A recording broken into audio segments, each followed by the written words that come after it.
So now it's time to have a look at the interior of the car. So general first impressions, is it clean? Is there a lot of wear? Is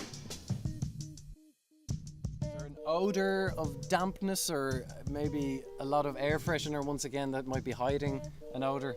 Remember, it's important to be satisfied with the interior, seeing as how this is where you're going to be sitting every day. A good trick is to look at the bolsters of the seat here for signs of wear, because they can be a good indication of mileage if you don't particularly trust what's written under the dashboard. Also, make sure that it's easy to adjust your mirrors. Just ensure that they all work correctly, because that could be quite a pain to fix. Have a look at your seat belt. It should have no tears on it, and it should come out nice and free.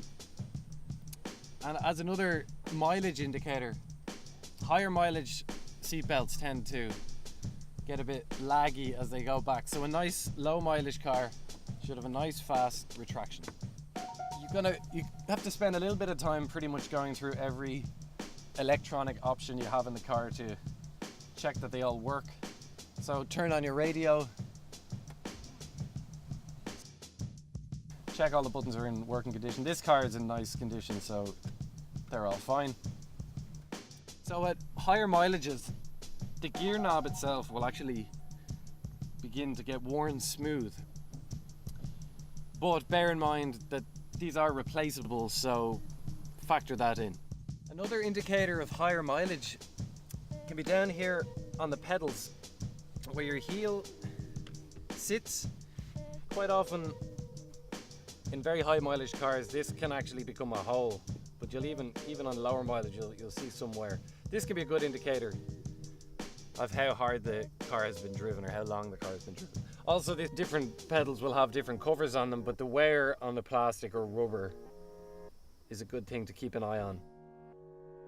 You want to use all these little bits of information to get as best an estimation of the mileage of the car as you can, because you can't, as we know, you can't always trust the odometer. Now let's look at the paperwork.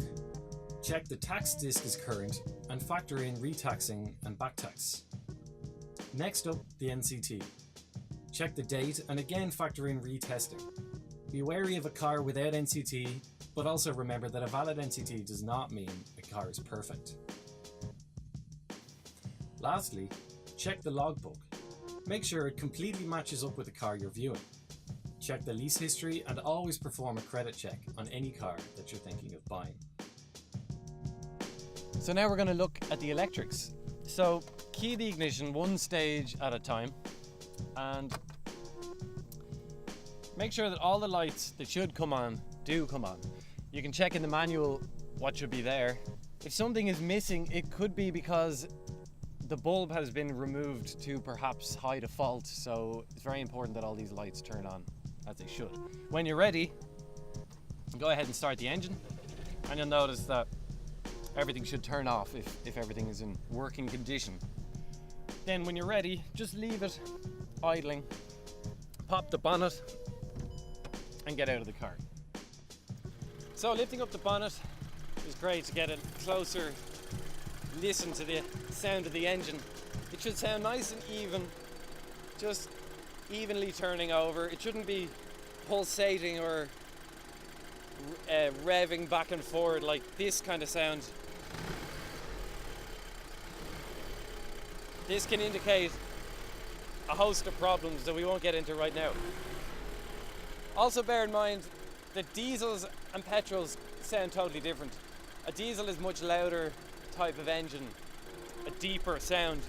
So it's good to know, or good to have an idea of what kind of sound you should be getting out of the car.